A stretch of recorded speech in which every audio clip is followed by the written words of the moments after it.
नमस्कार दर्शकों, स्वागत है आपका और आपके पेट का हमारे आज के पेट केयर कार्यक्रम में। दर्शकों, हम अपने कार्यक्रम के अंतर्गत बताते हैं कि आप अपने पेट की देखभाल किस प्रकार से करें, लेकिन कभी कभी देखने को मिलता है कि हमारे पास एक ऐसे ओनर आते हैं जिनके पास में जो पेट है वो बहुत ही विशेष प्रजाति के होते हैं, जिन्हें कि लाया जाता है विदेशों से। ये हाइब्रिड होते हैं, कभी कभी प्योर ब्रीड भी होते हैं, और एक ऐसी ब्रीड के विषय में आज हमारे कार्यक्रम में हम आपको जानकारी देंगे। जी हाँ, ये है मैनक्यून कैट, जो कि शेर, चीता, बिल्ली, भेड़िया का मिक्सचर कहलाती है। ये संयुक्त राज्य अमेरिका से आई हुई होती है। तो क्यों ना, अगर हमारे जो भी दर्शक हैं जो अपने घर में शेर पालने की इच्छा रखते हैं, वो मैनक्यून ब्रीड को रख सकते हैं। ऐसी कैट जिसको देखकर आपका मन खुशी से लबालब हो जाएगा। तो चलिए देखते हैं आज के कार्यक्रम में कि किस प्रकार से मैनक्यून कैट की देखभाल की जाए, इसका खान पान कैसा होगा, इसकी डीवर्मिंग कब की जाए, इसको वैक्सीनेशन कब किया जाए। इसी विषय में जानकारी देने के लिए आज हमारे साथ हमारे स्टूडियो में उपस्थित हैं हमारे वेटनरी डॉक्टर, जो कि हैं डॉक्टर दीपाली देशपांडे। नमस्कार मैम, बहुत बहुत स्वागत है। साथ ही साथ दर्शकों, आज हमारे साथ हमारे स्टूडियो में एक विशेष अतिथि आए हुए हैं। इनको आपने देखा होगा बहुत सारे टीवी चैनल्स पर, इनके आपने खबरें पढ़ी होगी न्यूज़ चैनल पर। इनका नाम जब मैं आपको बताऊंगी तो आप इनके नाम से ज़्यादा इनको आप कैटमैन के रूप में जानेंगे। तो चलिए इनसे मिलते हैं। ये हैं नाजिश शुरूर जी। नमस्कार, बहुत बहुत स्वागत है जी। तो सबसे पहले डॉक्टर साहब, मैं आपसे जानना चाहूँगी कि जो मैनक्यून कैट है ये कहाँ से आई हुई है, ओरिजिन कहाँ से हुआ है, किस प्रकार से इसका शेप होता है, साइज़ कैसा होता है? ये एक अमेरिकन ब्रीड है जो नेचुरल हैबिटेट से आई है। मींस उसका कोई हाइब्रिड नहीं, क्रॉस ब्रेड नहीं है, जी जी। प्योर ब्रेड है। और ये वहाँ एक जगह है जिसका नाम मैन है, तो वहाँ से ही इसका नाम भी ओरिजिनेट होता है। और इसकी वेट अप टू 15 to 20 के बीच में तक भी जा सकता है मैक्सिमम। और साइज़, क्योंकि जैसे हम जानते हैं कि लॉन्गेस्ट ब्रीड का इसका Guinness book of world record में नाम भी है। जी जी जी जी। तो जी। इस तरह से ये ब्रीड है। और इसका फर जो है वो लगभग 3 लेयर्ड फर होता है ओरिजिनली। और जो इंडियन वैरायटी है उसमें कभी कभी 2 लेयर्स फर भी होता है, पर फर काफ़ी अच्छा फर इसका होता है। जी जी जी। नाजिर जी, आपसे जानना चाहेंगे, आपने इतने सारे अवार्ड जीते हुए हैं मैनक्यून को लेकर, तो सबसे पहले तो ये बताइए कि मैनक्यून आपको जो कैट है वो आपको कहाँ से मिली थी, कहाँ से लेकर आए थे, और कब मन में आया कि मुझे मैनक्यून ही रखना है? मैडम, मैनकून कैट मैंने फर्स्ट टाइम जो है मुंबई में देखी थी, मुंबई के शो में। वहाँ से मुझे इसका शौक उठा था कि मैं भी इस तरह की कोई ब्रीड पालूं कि जो इतनी अट्रैक्टिव हो, एकदम अपन साथ में रखें। शेर तो पाल नहीं सकते, तो शेर की तरह दिखने वाली एक बड़ी सारी बिल्ली, तो वहाँ से मुझे इंटरेस्ट जागा। वहाँ से मैं मुंबई से लेके आया फर्स्ट टाइम कैट मैनकून। जी जी जी। आप ये बताइए, आपके घर में कितने प्रकार की बिल्लियाँ हैं? 6 से 7 प्रकार की अलग अलग ब्रीड्स हैं मेरे पास में, जिनको मैं अलग अलग टाइम पे मुझे टाइम देना होता है, क्योंकि अब अपन रखे हुए हैं उनको बच्चों की तरह, तो अपन को टाइम देना तो अपना फ़र्ज़ है फिर। तो उसी तरह से मैं उनको अलग अलग टाइम देता हूँ और उनके साथ खेलता हूँ, वही मस्ती करती हैं।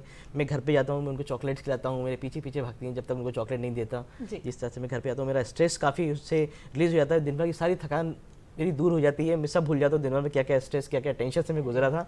तो मुझे बड़ा मज़ा आता है जब मैं घर पहुँचता हूँ। कितनी बिल्लियाँ हैं आपके पास? मेरे पास अभी करीब 50 से 55 बिल्लियाँ हैं जो मेरे घर में अभी अवेलेबल हैं। जी जी जी। डॉक्टर साहब, आपसे जानना चाहेंगे कि जो मैनक्यून ब्रीड है, इसके लिए कुछ स्पेसिफिक खान पान की भी देखभाल करनी पड़ती है, क्योंकि आपने जैसे बताया कि ये विदेश की है, तो क्या हिंदुस्तान में रहकर इसको खाना कुछ अलग प्रकार से दूसरी बिल्लियों से कैसे अलग होगी?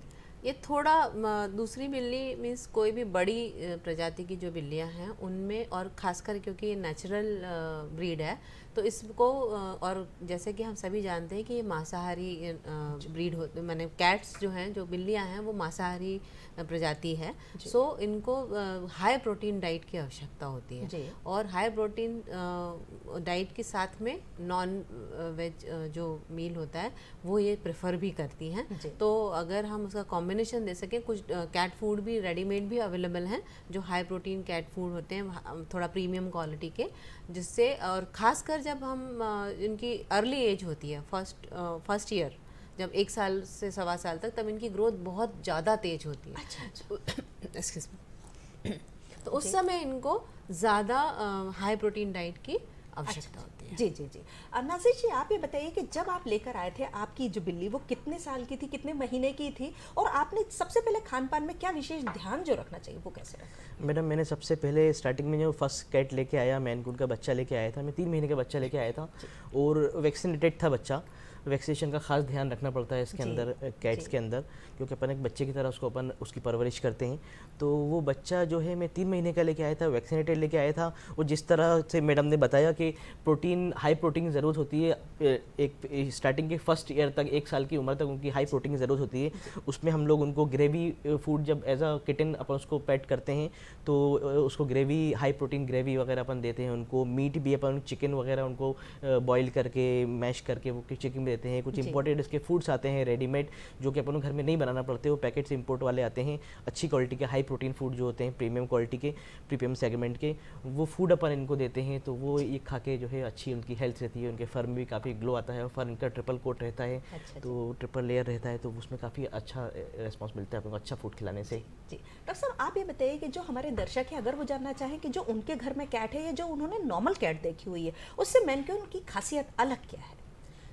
मैनक्वीन क्योंकि साइज़ बड़ी है जी। अगर हमने इंडिया में भी ट्रॉपिकल वैरायटी डेवलप हो गई है इसकी, तो उस उतनी ज़्यादा वो नहीं है, वो मीन्स उसको एग्जॉटिक उतना ज़्यादा उसका नेचर नहीं है, यानी उसको उतनी ज़्यादा ठंड की आवश्यकता नहीं है। पर क्योंकि ये ठंड के एरिया से आई है, तो गर्मियों में तो हमें उसका टेम्परेचर मेंटेन करके रखना होता है। मीन्स हमें उसको ऐसे टेम्परेचर में रखना होगा जो 28 से 30 डिग्री से ऊपर ना जाए। अदरवाइज उसमें पैंटिंग और ये जीभ बाहर निकालने, जो सांस लेने में उसको ना, सांस लेने नहीं, वो अपने आप को अडॉप्ट करती है कि वो पैंटिंग करने लगती है और वो अनकंफर्टेबल हो जाती है। तो अगर मैनक्वीन रखना है तो अगर टेम्परेचर, जैसे अगर मैं भोपाल की बात करूं तो 40 प्लस जाता है, तो वहाँ पर थोड़ा सा टेम्परेचर्स का विशेष ध्यान रखना होगा। और दूसरा ग्रूमिंग, क्योंकि नॉर्मल कैट्स में ग्रूमिंग आप हफ्ते में 1 बार भी करते हैं तो मोर देन इनफ होती है, बहुत काफ़ी होती है वो। पर इसको हमें ऑलमोस्ट हर दिन करना ज़रूरी है, अदरवाइज़ इसके सारे जो बाल होते हैं, फर होता है, वो आपस में फंस जाएंगे और डिस्कम्फर्ट होगी और गंदगी भी हो जाएगी। जी, ये जो ब्रीड है ये तो विदेश की है, लेकिन क्या जो हिंदुस्तान है इसके लिए कुछ अडॉप्टेड, कुछ क्रॉस ब्रीड्स भी हैं जो हिंदुस्तान में आराम से रह सकती हैं? हाँ जी, ये इसकी भी एक वैरायटी, नॉट ब्रीड तो सेम ही है, इसकी एक वैरायटी ऑलरेडी इंडिया में जो ट्रॉपिकल मैनक्वीन कहते हैं, वो तो इससे जो हमारी एग्जॉटिक वैरायटी है उससे थोड़ी सी बेटर होती है रेजिस्टेंस में। और उसके अलावा हमारे यहाँ पे जो ब्रीड्स हैं, बंगाल ब्रीड है, पर्शियन ब्रीड भी बाहर की है पर हमारे यहाँ अच्छी सर्वाइव होती है।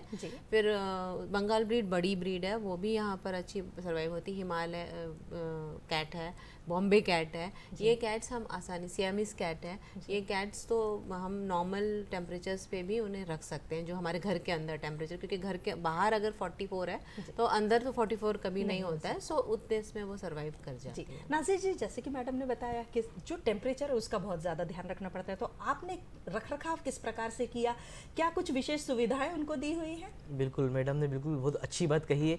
टेम्परेचर का बहुत बड़ा रोल होता है। मैनकून, स्पेशली मैनकून कैट रखना है, अगर रख रहे हैं अपन इतनी बड़ी ब्रीड, तो टेम्परेचर काफ़ी ज़्यादा अपन को मेंटेन करना होता है। मैं नॉर्मली गर्मियों के टाइम पे, जब गर्मी पीक पे चल रही होती है, 40 डिग्री मैडम ने बताया टेम्परेचर रहता है, तो उस टाइम पे मैं अपने रूम का टेम्परेचर जो है कैट का 24 के आसपास रखता हूँ।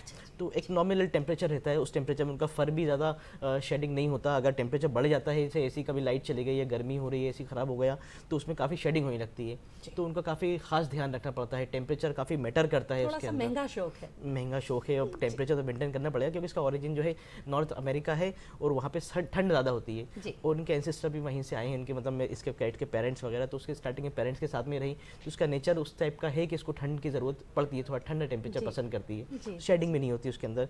और कुछ इसके प्रोडक्ट्स आते हैं अच्छे ग्रूमिंग के, तो वो अच्छे तरीके के शैम्पूज होते हैं, कंडीशनर होते हैं इसके, और वो सब चीज़ें यूज़ करते हैं। तो वो महीने में 1 बार इसको शायद नहलाना होता है, नहलाने की इतनी आवश्यकता नहीं पड़ती। अगर डार्क कलर है तो ज़रूरत पड़ती नहीं है। फॉर एग्जांपल मेरे पास एक गोल्डन कलर की कैट है, तो उसको इतना यूज टू नहीं है वो नहाने की, वो नहाती भी नहीं है। वाइट कलर की कैट जो है ये बहुत प्लेफुल होती हैं सारी कैट्स, तो ये वाइट कलर की कैट पे थोड़ा स्पेशली ध्यान रखना पड़ता है अपने को, क्योंकि वो जल्दी गंदी हो जाती हैं। वो गोद में अपन ले रहे हैं, थोड़ा बहुत गंदा हो जाता है, फिर दे आर सेल्फ ग्रूमर्स, अपने आप को चाट के साफ करती हैं, अपने आप को ग्रूम करती हैं अपने आप को, और अपन को भी खास ध्यान रखना पड़ता है उनके कोट का। तो उनको दिन में एक बार तो हमें कॉम्ब करना ही पड़ता है। चलिए, बहुत अच्छी बात है।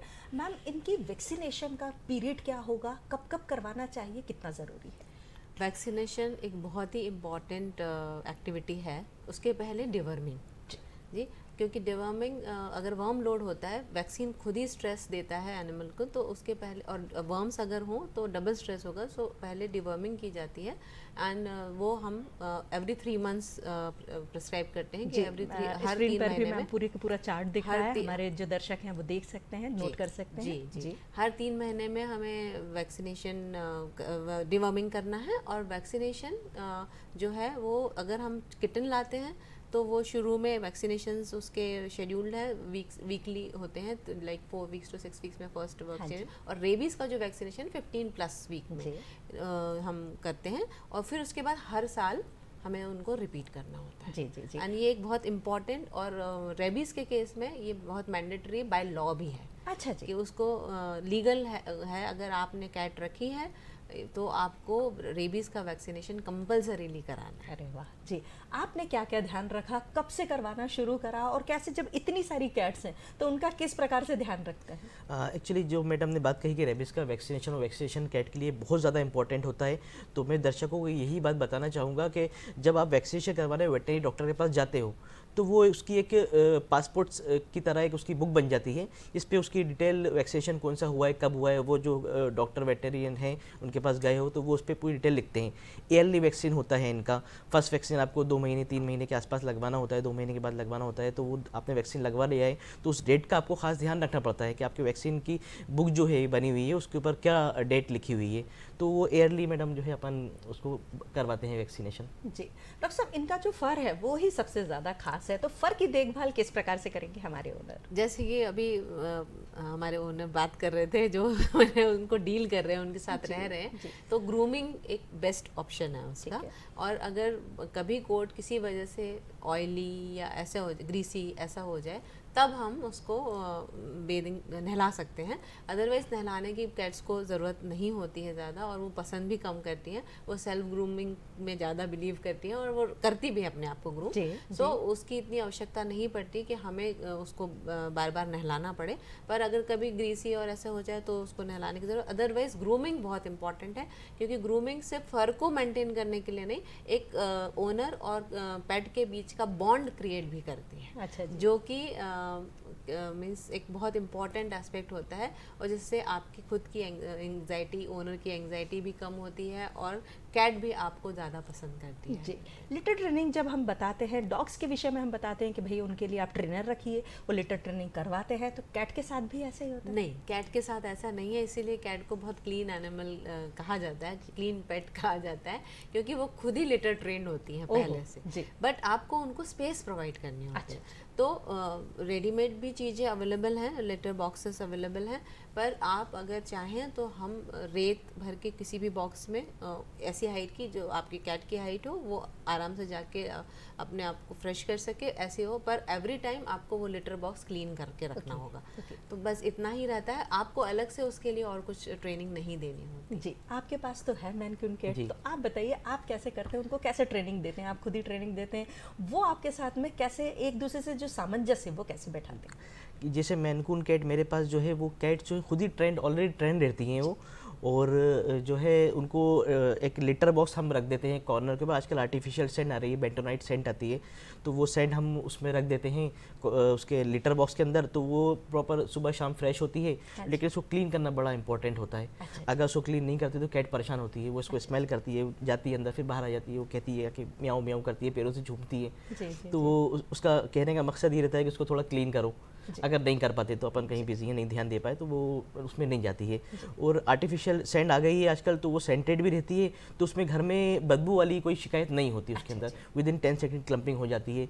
और दर्शकों को मैं एक चीज़ एज अ पेट ऑनर मैं एक गाइडेंस देना चाहूँगा कि आप लोग जो कैट रख रहे हो, उसका लिटर बॉक्स जो रख रहा हो, कम से कम 3 से 4 इंच जो है उसमें आप लिटर भर के रखें, उसमें प्रॉपर क्लम्पिंग होगी। अगर आप लिटर कम रखेंगे, उसमें कंजूसी करेंगे लिटर रखने में, तो जो आपका लिटर बॉक्स है वो गंदा होगा। जब उसमें बिल्ली जैसे यूरिन पास पास करेगी या फ्रेश होती है तो वो नीचे चिपक जाता है लिटर बॉक्स के अंदर।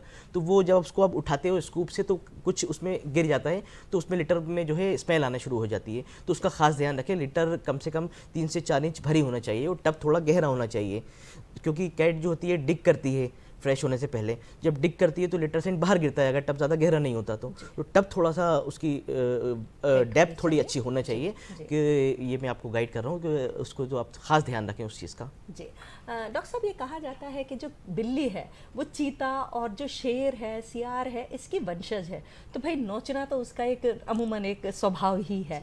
तो किस प्रकार से जो नेल्स हैं उनकी ट्रिमिंग किस प्रकार से की जाएगी? कभी कभी डर लगता है कि भाई हमें ही ना नोच ले, तो कैसे करेंगे?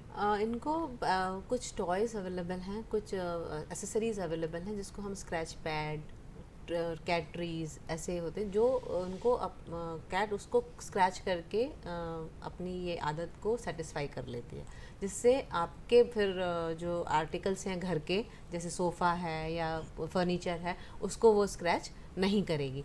पर साथ में कभी कभी उसके बावजूद भी नेल्स बढ़ सकते हैं और वो क्लॉज आपको लग सकते हैं, तो फिर उनकी ट्रिमिंग करने की आवश्यकता रेयर केसेस में पड़ सकती है। पर अगर आपने ये टॉयज़ प्रोवाइड किए हुए हैं, ये चीज़ें उपलब्ध हैं तो कराई हुई हैं, तो ये कम ऐसी आवश्यकता पड़ती है कि आपको उसको ट्रिम करना पड़े। एक्सट्रीम केसेस में उसको ट्रिम कर सकते हैं। जी नाज़िर जी, आपके तो घर पर ही है, तो कभी ऐसा हुआ कि पूरा का पूरा सोफ़ा ख़त्म हो गया हो, हमारे सारे तकिए फट गए हो? बिल्कुल मैडम ने जो बात कही है उससे मुझे याद आया, स्टार्टिंग में जब मैंने मैन कून कैट अपने घर में लेके आया था तो मुझे इस प्रॉब्लम को काफ़ी फेस करना पड़ा था।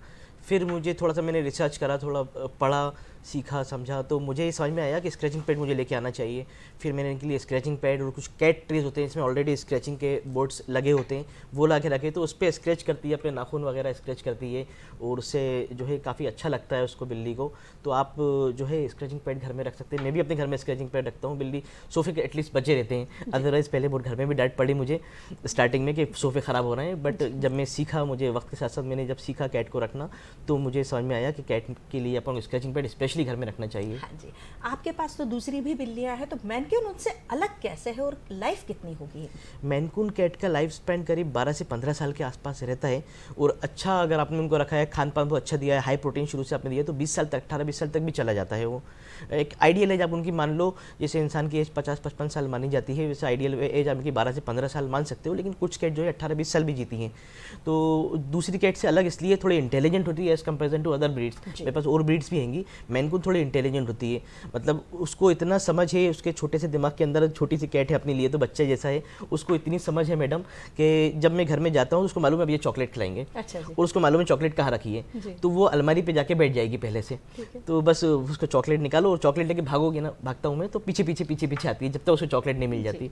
तो वो बड़ा स्ट्रेस फ्री रहता है मेरे लिए। मैं दिन भर की थकान जो मुझे फेस करके आया हूँ सब मैं भूल जाता हूँ उस चीज़ को। मतलब मुझे बड़ा अच्छा लगता है जब मैं जाता हूँ, मुझे मालूम है मैं घर जाऊँगा तो अब ये मुझे चॉकलेट मांगेगी और मैं उस चीज़ का वेट करता हूँ कि अब मैं इसको नहीं दूंगा तो अब जाके यहाँ बैठ रही है, अब ये मेरा वेट कर रही है, मैं चॉकलेट निकालने में भाग रहा हूँ तो पीछे पीछे दूसरे रूम में भाग रही है मेरे साथ साथ।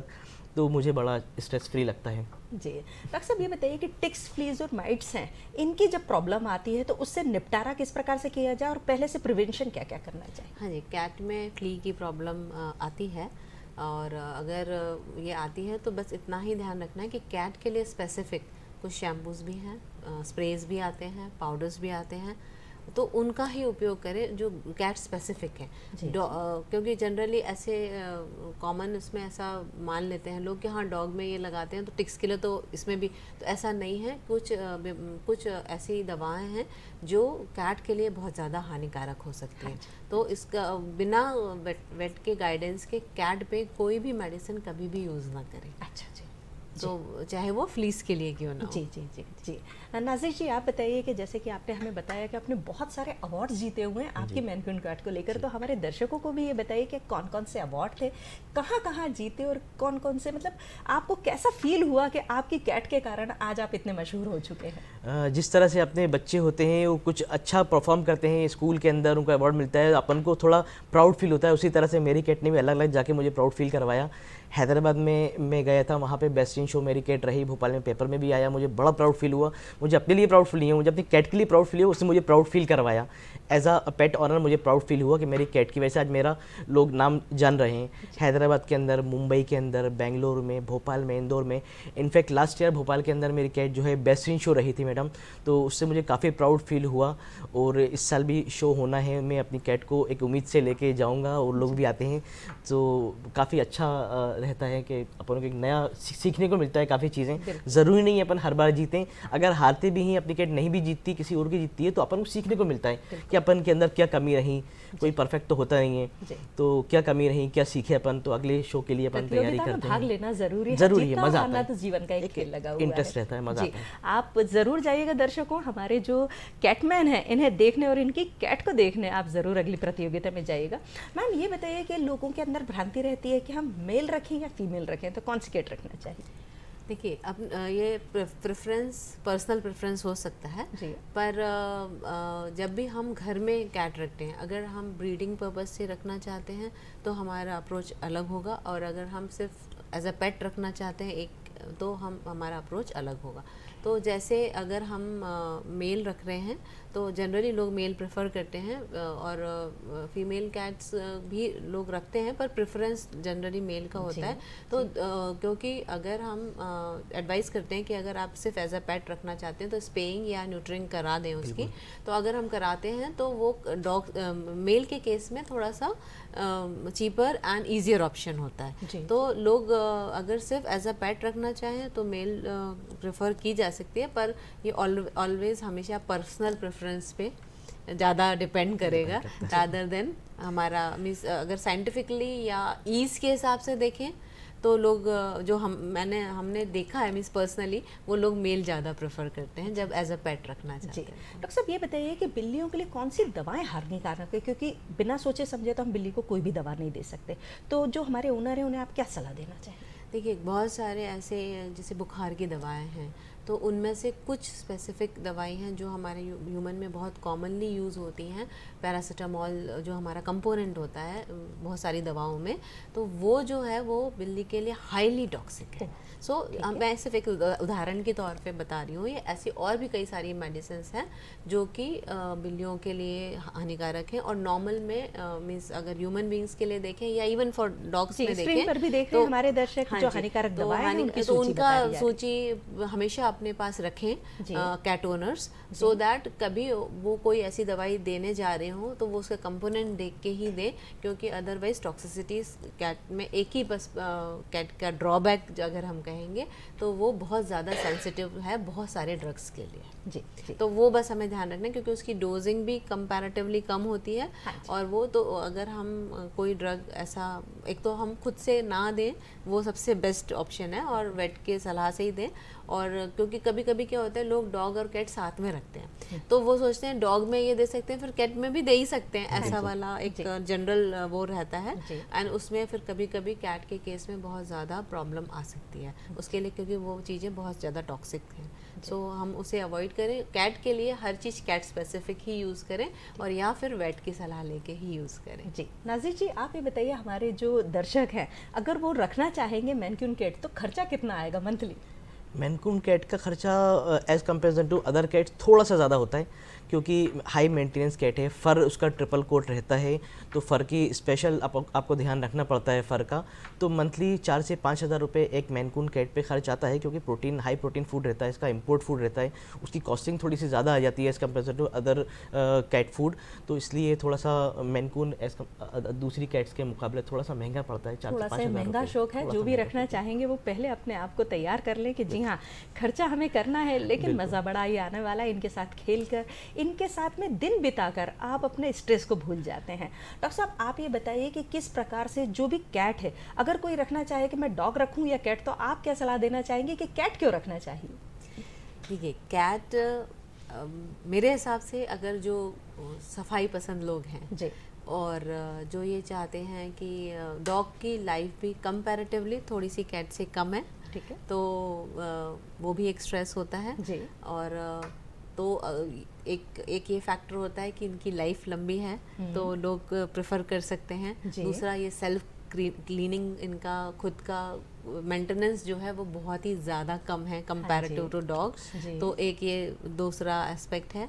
तीसरा जो एस्पेक्ट हो सकता है वो ये है कि इनिशियल जो उसकी लाइक अगर हम मैनक्विन की बात करें तो थोड़ा सा मेंटेनेंस ज़्यादा है, पर अगर हम इसकी जो छोटी ब्रीड्स हैं उनको करते हैं तो मेंटेनेंस इतना इससे भी कम है। मीन्स लाइक फीडिंग में भी, और 1 से 1.5 साल जब वो अपनी पूरी ग्रोथ पे आ जाती हैं उसके बाद में उन्हें हमें उतना ज़्यादा केयर की आवश्यकता नहीं होती है। फीड भी थोड़ा प्रोटीन थोड़ा तो ज़्यादा ही रखना होता है, पर जनरली दूध और ये सब चीज़ों को भी वो रैलिश करती हैं। मैं नाजिश जी से जानना चाहूँगी कि अगर कोई हमारे दर्शक आप तक आना चाहें और कोई पेट लेना चाहें आपसे बिल्लियाँ, तो आप जल्दी से अपना पता बता दें।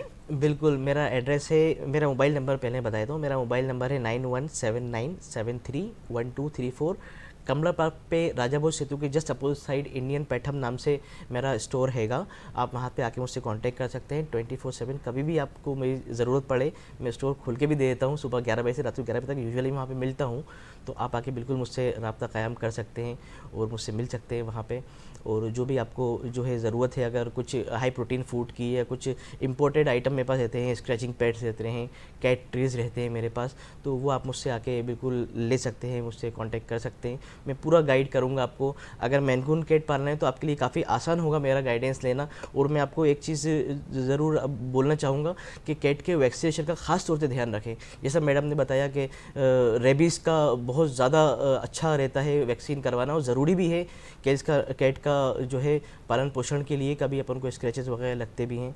तो मैडम ने जो बताया बहुत अच्छी बात बताई, तो उसको फॉलो करें। जी दर्शकों, आज हमने जाना कि किस प्रकार से आप मैनक्यून कैट को अपने घर में रख सकते हैं और अपनी घर की शोभा बढ़ा सकते हैं। मैम आप आए और सर आप आए, आपका बहुत बहुत धन्यवाद। नमस्कार।